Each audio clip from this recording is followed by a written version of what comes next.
My name is Avery Thompson. I'm 29 years old, and I need to tell you something that still doesn't feel completely real even now. My mom slid the house keys across the dinner table to my sister on a Saturday evening in October, not as a metaphor, literally slid them across the table.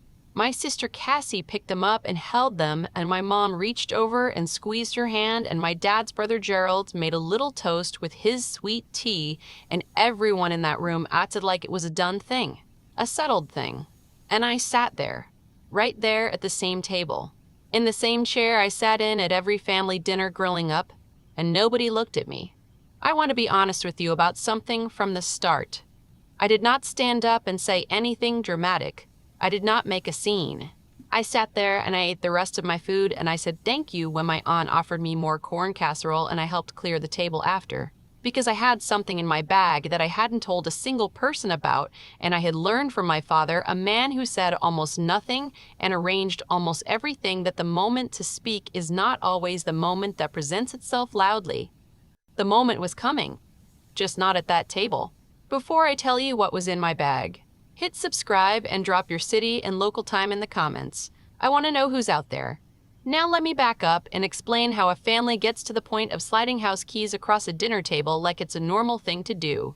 When I walked into that house that Saturday, I'd been carrying a small key on my keyring for 3 years. It didn't look like much.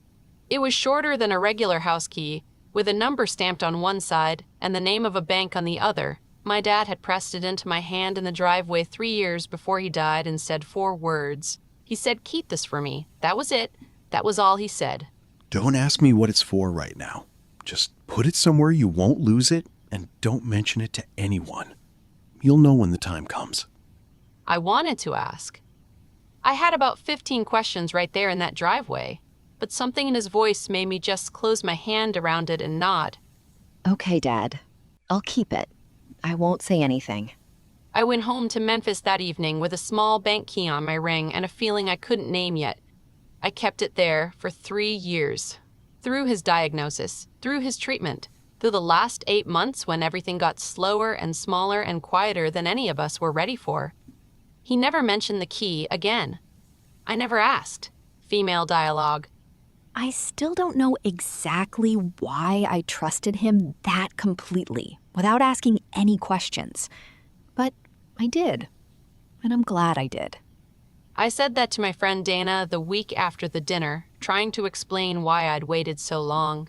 The truth is, I think I knew, somewhere under the surface, that my father was the kind of man who didn't hand you something without a reason, and that the reason would make itself clear when it needed to.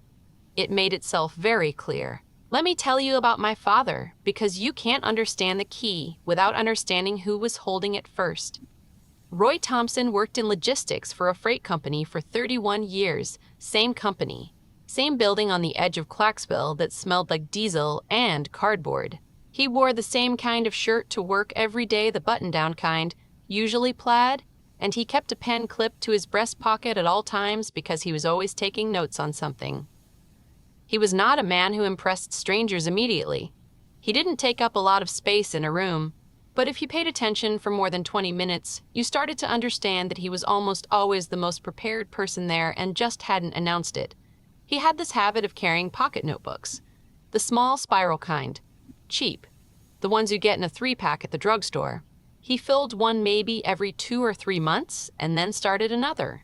He kept them all in a box in his office closet, and I found that box the week after he died, and it had 43 notebooks in it, going back to 1994. 43 notebooks of things he tracked and thought about and didn't want to forget. That was my father, a man who believed that if something was worth knowing, it was worth writing down, and if something was worth writing down, it was worth being able to find later. He was also a man who noticed things quietly and acted on them quietly and didn't wait for applause. He wasn't wired for the grand gesture. He was wired for the right move made at the right time, and the patience to wait for that time, even if it took years. He loved both his daughters genuinely and completely. I need you to hear that part first, because this story can start to sound like a father who chose one child over the other, and that's not what happened. He loved Cassie. He was at her kids' birthday parties and her house when things broke and her side of the family dinner table on Sundays. He was proud of her life and her family in a way he talked about openly.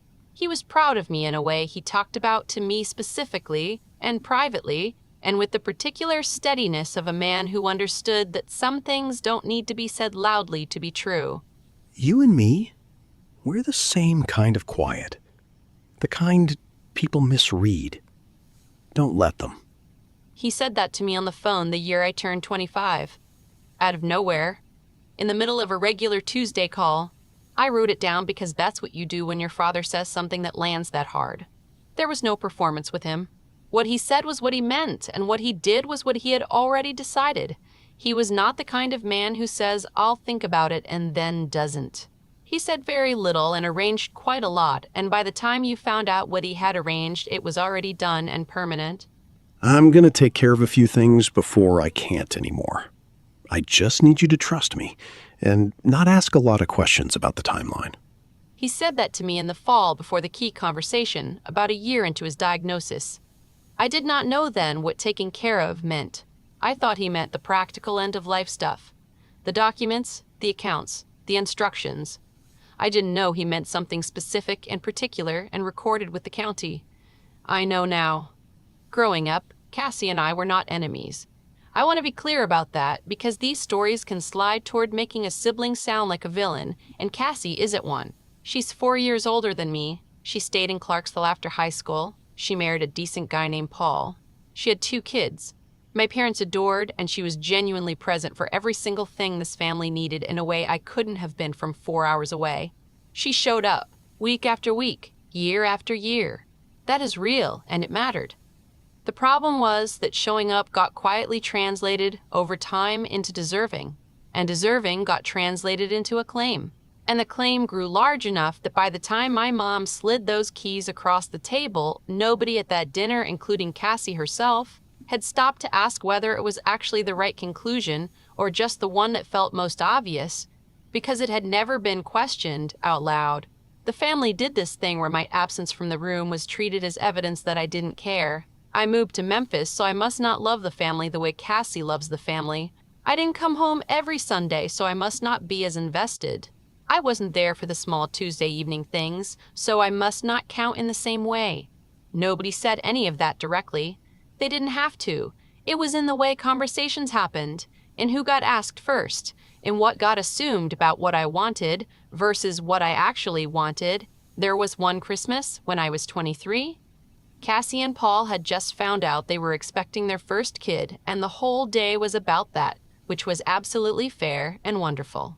But somewhere in the middle of the afternoon, I mentioned that I was thinking about going back to school part-time, a certification program at a community college in Memphis that would help my career.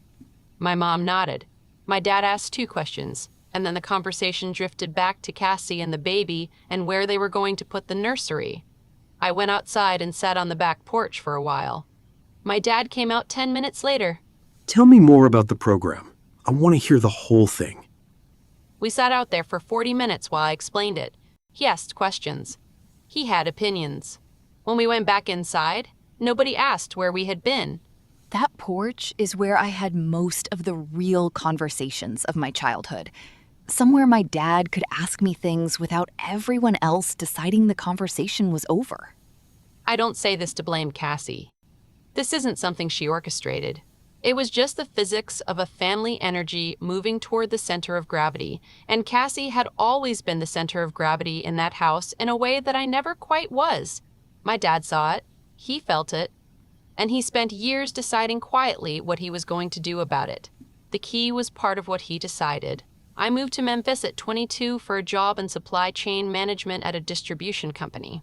I drove there with everything I owned loaded in the back of a borrowed pickup truck, mattress strapped to the top, a box of kitchen stuff wedged in the passenger seat, and about $1,200 in my checking account after I paid the first month's rent and the security deposit.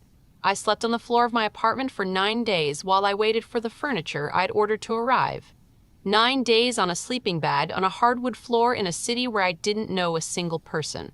I ate cereal for most of those 9 days. I applied for a library card on day 3 because I needed something that made me feel like I belonged there, and that was the first thing I thought of. I did not call my mother to tell her about the floors or the cereal or the library card. I knew what she would say, and I knew how it would make me feel, and I was not in a position to feel that way. So I didn't call. I called my dad. How are you doing? Really? Don't give me the version you give everyone else. Give me the real one. He asked me that on the 4th night. I told him I was tired and scared and kind of proud of myself in a way I didn't have words for yet. He said good. He said all 3 of those things were correct and appropriate for where I was. The Memphis years were good years. I got promoted twice in 4 years. I moved from the floor apartment to one with actual furniture and then to a 2-bedroom with a porch and a neighborhood I loved walking in the mornings. I built a life there the way you build things when nobody is watching, slowly, carefully, with a lot of fixing mistakes and starting over and trying again. My dad was the one who tracked it. He remembered details I mentioned on Tuesday calls weeks earlier. He asked follow-up questions. When I got my 2nd promotion, he called me instead of waiting for me to call him, which he almost never did, just to say he wanted to say it first. He was the only person in my family who made me feel like what I was building in Memphis was real. Not something to tolerate or worry about, something to actually be proud of. I said that to my therapist in Memphis about 6 months after he passed. She wrote something in her notebook. I figured it was worth writing down. My dad was diagnosed with congestive heart failure 2 years before he passed. He called me on a Tuesday to tell me, which was how he handled most things that mattered. He found the regular slot and put the important thing inside it so it didn't feel like the end of the world, even when it was serious. He told me the facts first. The condition, the medications, the monitoring schedule, the cardiologist's assessment. He gave me the medical version, the way he had always given me information clearly, in order without embellishment. Then he asked how I was taking it. I told him I was scared. He said he knew. He said he was okay and that he needed me to be okay too, because there were things he was going to need me to help him think through over the next while. I said I was here for all of it. He said he knew that too. That's why he called me on Tuesdays. The key conversation happened about 8 months after the diagnosis. I had driven up for a weekend in March with no particular agenda, except wanting to be in the same house as him for 2 days. Cassie and Paul and the kids came for Saturday lunch and left around 3. My mom went inside to watch something. My dad and I ended up in the driveway, the way we always ended up in the driveway. Just because that's where we always ended up. Standing near the truck, not going anywhere. He reached into his breast pocket. He took out a small flat key. He put it in my hand. Don't ask me what it's for right now. I need you to keep it somewhere safe and not mention it to anyone. Not your mother, not Cassie, just you and me. I looked at it. Small, flat, a bank name printed on the grip. Number 247 on the side. Dad, this is making me nervous. Are you telling me something is happening that I don't know about? He shook his head. He said nothing was wrong beyond what they already knew. He said he had been thinking carefully about things he needed to have properly arranged before he couldn't arrange them anymore, and that the key was part of that. He said he trusted me with it specifically because I was the one who would know when the time was right and what to do when it was. He closed my fingers around it with his hand. You'll know when. I promise you. That part will be obvious. I put it on my keyring right there. He watched me clip it on. He nodded once. Then he said, let's go see if your mother needs anything, and we went inside and the conversation was over. 4 minutes, maybe. No raised voices, no long explanations. Just a man putting something important in the hands of the person he trusted most and trusting her to carry it until the moment arrived. I had that key on my keyring for over 1,000 days before I understood what it opened. The dinner happened 6 weeks after he passed. My mom called and asked me to come up for a weekend family meal. She said it would be good to be together, to go through some of his things, to just be in the same place. I said yes. I drove up that Saturday, thinking I was going to a grief meal. The kind where you sit around a table and someone cries, and someone else makes it about logistics, and eventually everyone goes home a little more tired than when they arrived. I had the keyring in my bag. I had been driving by the bank in my head for 2 weeks. Not ready yet. But soon, my mom had made a proper dinner. Good plates, candles, the whole thing. Gerald and June were there. The kids ran around the backyard until the food was ready. It was the kind of meal that signals occasion even when nobody names the occasion, and I felt a specific hum of something about to happen in the way that a room feels before weather changes. We ate. We talked about things that were not the main thing. That is the nature of these dinners. You orbit the actual subject for a while until someone has the nerve to approach it directly. My mom approached it after the peach cobbler. She reached into the pocket of her cardigan. She put the house keys on the table. I recognized them immediately. They had hung on the hook by the back door for my entire childhood. The same key ring. The same spare door key on a small loop attached to the main one.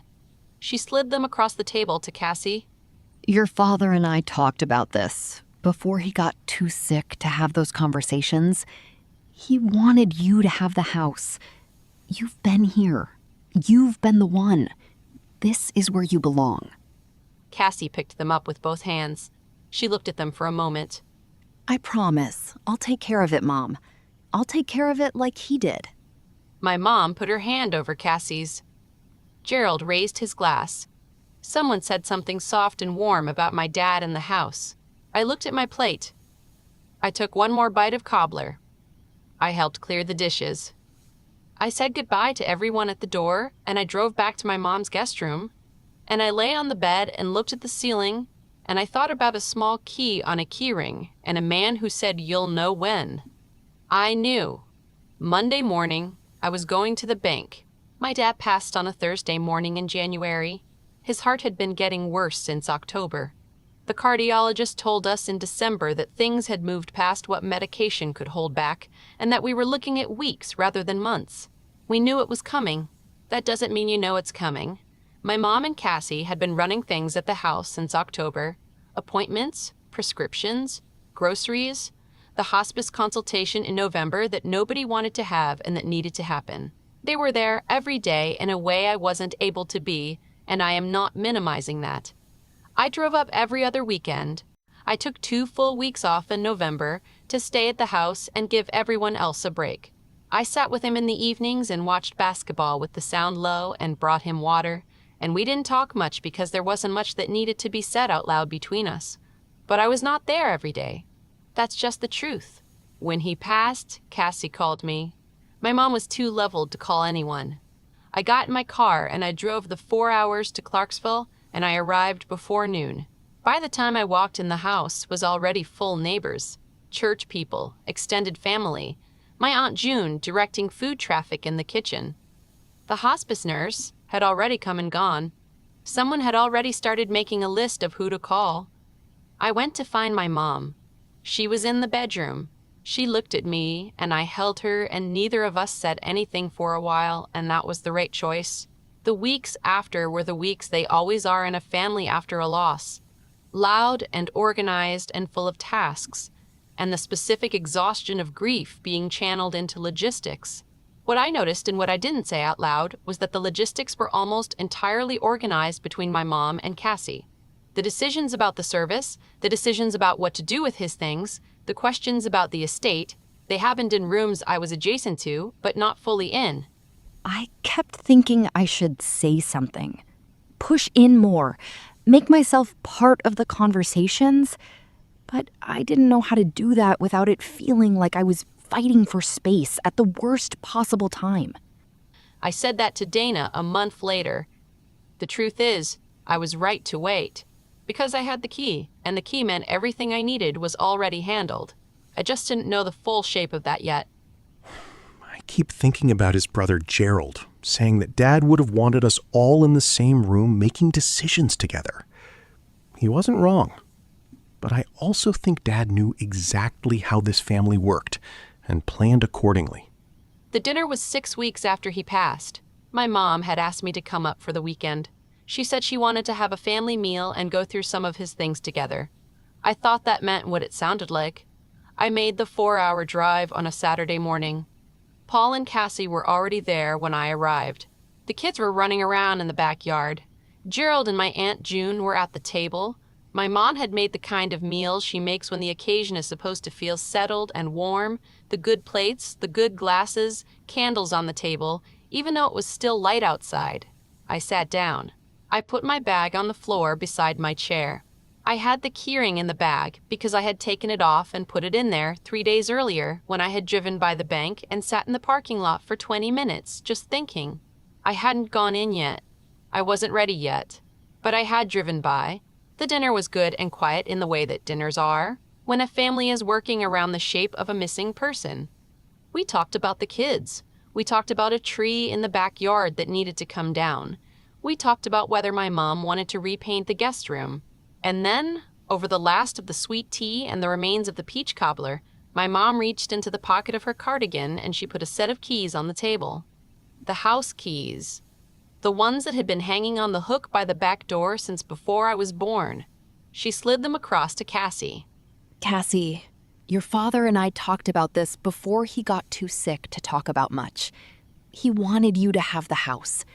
You've been here. This is where you belong. Cassie looked at the keys and then at my mom and said, "Thank you, Mom. I promise I'll take care of it." I know you will, baby. I know you will. And that was it. The whole thing lasted maybe 45 seconds. The house my parents had owned since 1991, paid off since 2008, worth somewhere between $220,000 and $240,000 at current market, slid across a table in 45 seconds. I looked at my plate. I picked up my fork. I did not say a word. I went to the bank Monday morning. I need to tell you something about that drive to the bank because it matters.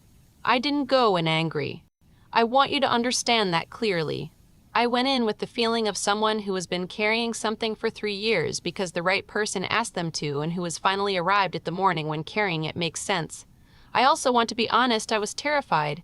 Not the big movie kind of terrified. The quiet kind. The kind that lives in your chest and makes everything slightly sharper than normal. Because there was a version of this where I walked in that bank and gave them the key and they told me it didn't belong to me and the box had nothing in it, and my dad's note in the driveway was just a man being confused near the end. That was the version I was most afraid of. Not the legal outcome. The possibility that the key meant nothing. The first state branch on Jefferson Avenue opens at 9. I was in the parking lot at 8:47. I sat in my car for 13 minutes and I talked to myself quietly and I said, "You drove 4 hours for this and you're going in." So I went in. I told the teller I needed to access a safe deposit box and I had the key.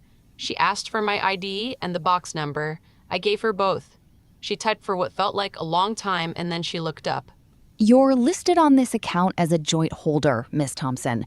Do you have a photo ID? I handed her my license. She looked at it. She looked at her screen. She handed it back and walked me to the back. The room was small, maybe 6 feet by 8, with a single table and a chair. She unlocked the outer panel. I put my key in the second lock. The box came out. She set it on the table and left and closed the door behind her. I stood there for a moment before I opened it. Just stood there. Because some moments deserve a second before you walk into them. I opened it. 2 things inside. Just 2. The first was a document. Transfer on death warranty deed. My name on the first page, spelled out in full. Avery Renee Thompson. The address of the house on Magnolia Drive. A recording stamp at the top right corner, Montgomery County Register of Deeds, dated 3 years and 2 months ago. The second was a folded piece of notebook paper, his handwriting. I sat down and I unfolded it, and I read it right there in that small room at the bank. My hands were steady, which I still don't fully understand. Avery, I want you to know this was not a decision I made lightly. I've been watching this family for a long time, and I know what you've not been given credit for, and I could not leave without doing something about it.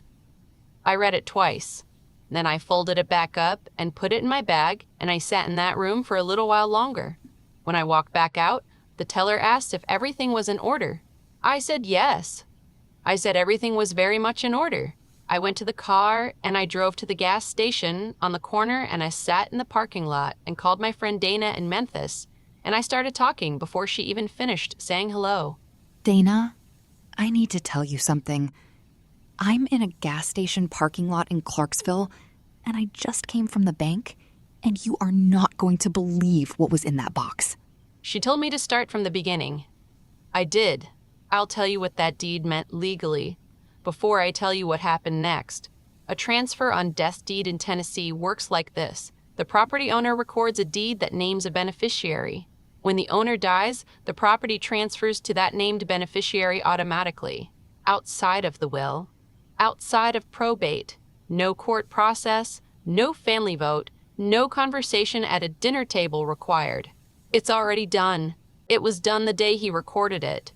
My mother sliding those keys to Cassie was a gesture, a meaningful gesture, but it had no legal authority over a deed that had been sitting in the Montgomery County Register of Deeds for over 3 years. I drove back to Memphis that afternoon with the certified copies the bank had kept for me, and I called my mom from the parking lot of a gas station in Jackson. She picked up on the third ring. Mom, I need to come back up next weekend. I found something in a safe deposit box that Dad left for me, and I need us all to sit down together and talk about it. All of us. You, me, and Cassie. She said okay and asked if everything was all right. I told her everything was fine. I told her I'd explain everything when I got there. I drove the rest of the way home, and I called my friend Dana, and I told her the whole thing from the beginning. And when I finished, she was quiet for a moment, and then she said, "Your dad was something else." I told her she had no idea. The second dinner was not like the first one. I drove back up the following Saturday. I asked my mom to have it during the day, just the 3 of us, no one else. She agreed without pushing back too much, which told me that somewhere in the week between my call and that Saturday, she had started to sense that whatever I needed to talk about was significant. My mom is perceptive in ways she doesn't always act on, but she's perceptive. Just the kitchen table, coffee, 3 women, and the shape of a man who wasn't there anymore, and the decision he had made before he left. I put the deed on the table first. I explained what it was, simply, transfer on death deed. Tennessee law. Recorded with the county 3 years ago. My name on it.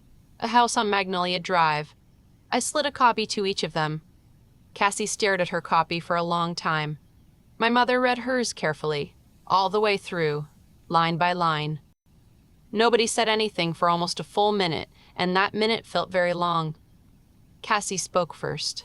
Her voice was controlled in the way of someone managing something they didn't expect to have to manage.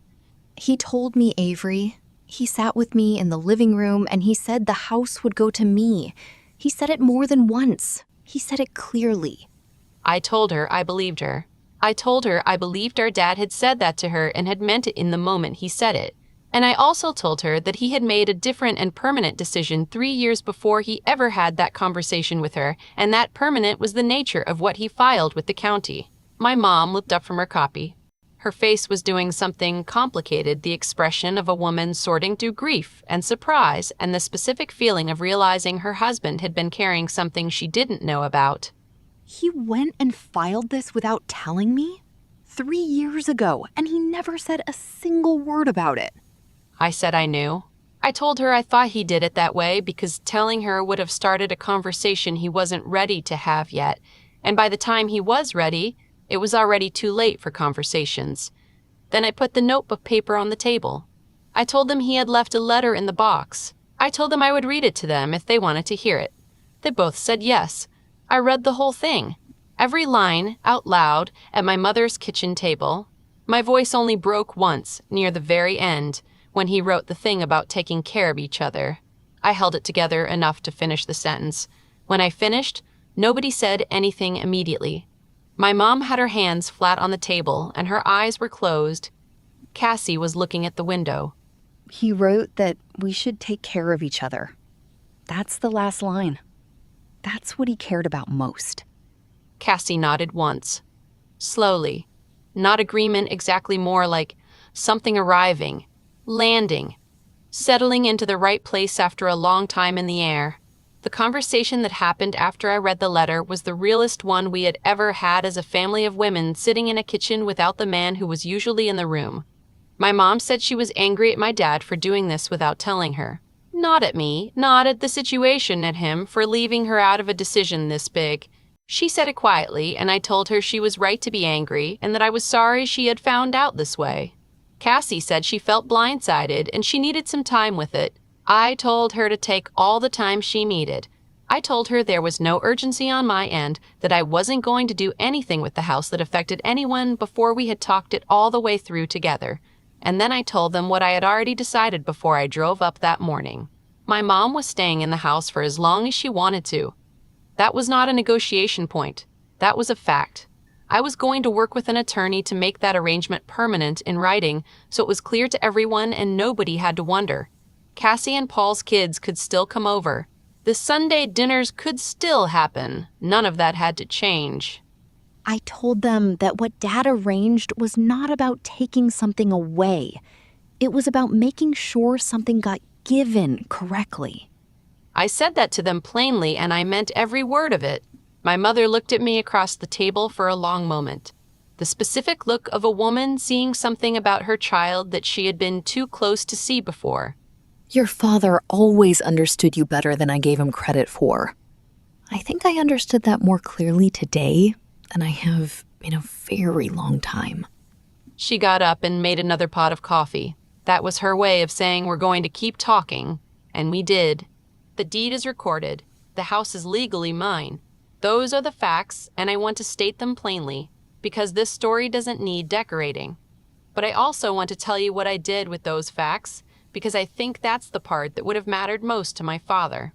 I did not move into the house. I live in Memphis. I have a life I built in Memphis over 7 years, and I am not transplanting that. My mom lives in the house. She will live in the house for as long as she wants to live there.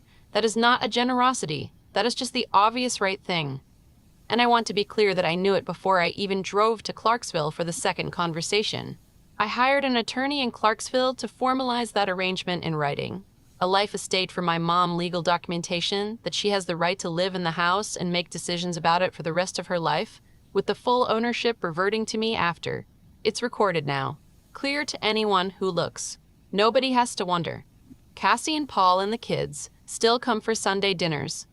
My mom still makes the same food she always made, and the kids still run around the backyard, and it is still a home in every sense that matters. What changed is more subtle than the legal structure. What changed is that for the first time in the history of this family, I am part of conversations about the house rather than finding out about them after they happened. When the water heater needed replacing last spring, my mom called me first. We decided together. That's a small thing. It is not a small thing. I keep thinking about how different the last year would have felt if my mom had just called me first about things. Just once. It's such a small ask. I said that to Dana in one of our regular Thursday calls. She said sometimes the small asks are the ones that take the longest to arrive. She's right about that. Cassie and I have had 3 phone calls since the kitchen table conversation. Not long calls, but real ones. She is working through her feelings about it honestly, and I respect that more than I would respect a quick and easy performance of being fine. She is not fine yet. She will get there. She told me in the last call that she keeps thinking about the fact that Dad saw something she didn't see, and that's the hardest part for her to sit with. I understand that. I thought about it too. What our dad saw, from his position at the head of that family, over all those years, that he chose to address quietly and permanently, rather than loudly, and while he was still alive to explain it. What he understood about how this family worked and what it was going to do when he wasn't there to course correct it. He was right. He watched carefully for years, and he was right about what was going to happen. And he made one filing at one county office that changed the architecture of the outcome before anyone else even knew the building was being redesigned. That's who he was. 43 pocket notebooks, a key on a driveway, a short letter on lined paper inside a box that nobody else knew existed. I still have the key. I know I don't technically need it anymore. The box has been closed out. The documents are in my files. The deed is recorded. But it's still on my key ring. Small, flat, the bank's name on one side and the number 247 on the other. I keep it there because it is the most physical, most literal version I have of what it means to be trusted. Not trusted with information or trusted with a task. trusted with something that mattered, handed over quietly in a driveway with the faith that the right moment would come and that I would recognize it. He trusted me before I knew what I was being trusted with. I kept it for over 1,000 days without knowing why, and then the moment came and I knew exactly what to do. My name is Avery Thompson. I'm 29 years old. My family slid a set of house keys across a dinner table and thought that settled something.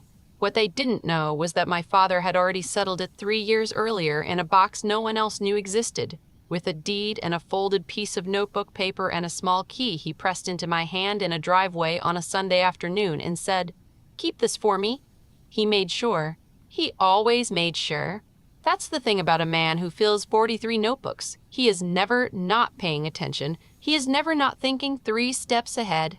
He is never not taking care of the people he loves in a specific way that each of them needs to be taken care of, even when that means doing it quietly and alone, and in a way nobody will understand until the right moment arrives.